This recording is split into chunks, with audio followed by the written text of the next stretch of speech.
Okay, फिर यहाँ पर है तो ABL BCR 2 क्रोमोसोम्स हैं, एक क्रोमोसोम नंबर 9 है, क्रोमोसोम नंबर 22 है। ओके, एक और बात मैं बता दूँ कि रास के अंदर पॉइंट म्यूटेशन थी, यहाँ पर ट्रांसलोकेशनल बैलेंस ट्रांसलोकेशनल म्यूटेशन होगी।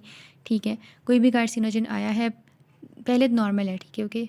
एक 9th क्रोमोसोम है, उसके पास ABL ऑन्कोजीन सबके पास मौजूद होता है। फिर एक BCR जीन होता है जो कि 22nd क्रोमोसोम में सबके पास मौजूद होता है। ये नॉर्मल अपनी ज़िंदगी गुजार रहे हैं, कोई कार्सिनोजन आया है तो होगा क्या कि बैलेंस ट्रांसलोकेशनल वाली म्यूटेशन होगी और इसका कुछ हिस्सा इसके पास चला जाएगा, इसका कुछ हिस्सा इसके पास आ जाएगा। तो होता ये है कि BCR और ABL दोनों इकट्ठे हो जाते हैं 22 वाले पे, और 9th वाले पर जो एक्सचेंज होके आता है 22 से पोर्शन, उसमें कोई ऐसा ख़ास इंपॉर्टेंस का पार्ट नहीं होता।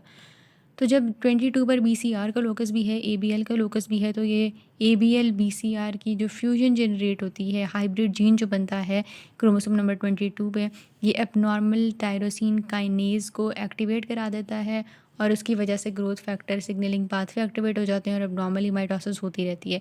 इस 22 क्रोमोसोम को फिलाडेल्फिया क्रोमोसोम कहते हैं, बिकॉज उस फिलाडेल्फिया के इलाके से ये जिसका ताल्लुक है कोई, एनीवेज। उसके बाद क्रॉनिक, इससे जो डिजीज़ होती है ना वो क्रॉनिक माइलोजेनस ल्यूकीमिया होता है, ब्लड कैंसर है। इसके ट्रीटमेंट में इमेटिनिब देते हैं, ड्रग टारगेटेड थेरेपी होती है, because we have a specific therapy for this, so this is important.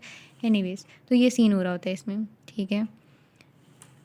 फिर दूसरा पर माइक जीन है, माइक जीन में भी यही होता है कि 8th और 14th क्रोमोसोम है। 8th पर माइक ऑन्कोजन होता है और IG जीन होता है 14th वाले पर। इन दोनों के दरमियान जब ट्रांसलोकेशन होती है तो फिर 14th वाले पे IG और माइक ऑन्कोजिन दोनों इकट्ठे हो जाते हैं और ये इफ्यूजन से इनकी IG और माइक की फ्यूजन जनरेट हो जाती है और माइक प्रोटीन इसकी वजह से ज़्यादा प्रोड्यूस होती है और एक्सप्रेशन ज़्यादा होता है प्रो ग्रोथ जीन्स का, जिसकी वजह से कैंसर हो जाता है। और अगेन ये जो डिजीज़ कॉज करा रहा होता है वो बर्गर्स लिम्फोमा होती है। माइक की भी 3 टाइप्स होती हैं, C, M और L। C की वजह से उसके अंदर ट्रांसलोकेशनल एरर होता है, बर्गर्स लिम्फोमा होता है। M के अंदर एम्पलीफिकेशन होता है, उसके अंदर न्यूरोब्लास्टोमा, और L के अंदर भी एम्पलीफिकेशन और लंग का कैंसर। तो L से लंग का कैंसर, M N मिलते जुलते हैं न्यूरोब्लास्टोमा और B C मिलते जुलते हैं, तो बर्गर्स C से है।